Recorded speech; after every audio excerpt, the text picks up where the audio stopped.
I wanted to pose a question today that has been kind of bothering me for some time with the whole Ukraine-Russia war. And if any of my listeners out there have an answer, I'd love to hear it, or even just your opinions.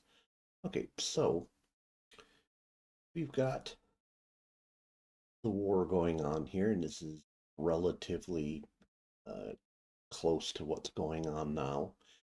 And one of the things that's been perplexing me is why is the war fully contained to this little region down here? Obviously, this area down here along Kherson and the areas opposite Don, Donetsk are kind of easy to understand. That there's the river systems running up here, so that's a natural barrier. But the rest of it doesn't make a whole lot of sense. So let's take a look at, like, if we're talking about what's going on around Kharkiv. Well, we do have Russian units kind of attacking out of this area here towards Kharkiv. Not a major area that's going on. The Russians are more concerned with this area here because they want to join it up with the rest of the area they've claimed. But so here's my question.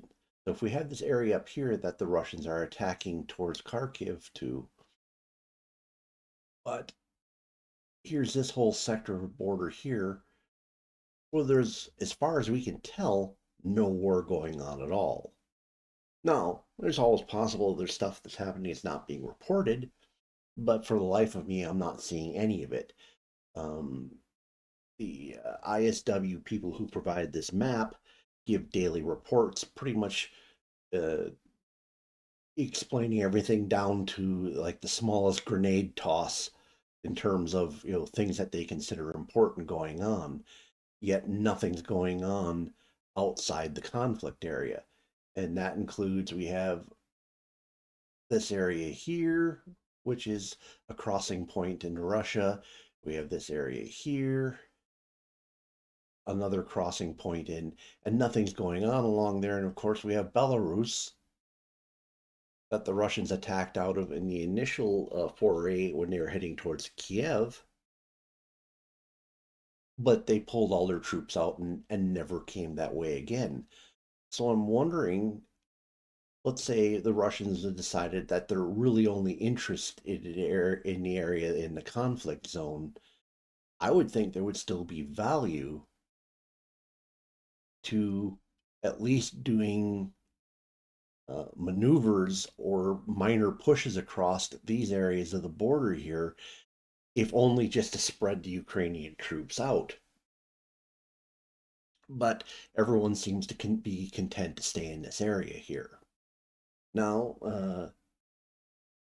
I'll throw what I consider to be the most likely ideas somebody might come up with from here. So let's look.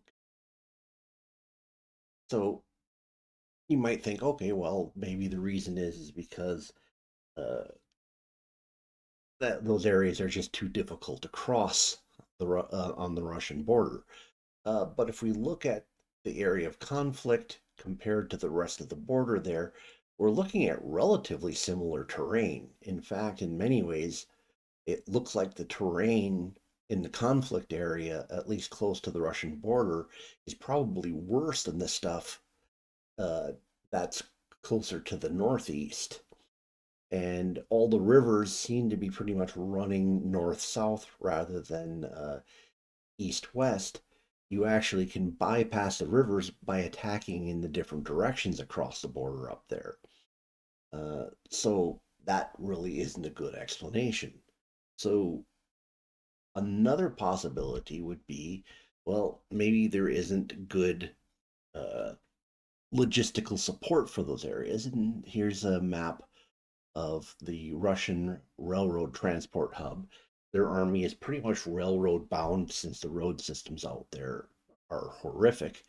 And we can see that there's plenty of rail working its way up to those other areas. So somewhat of a mystery to me.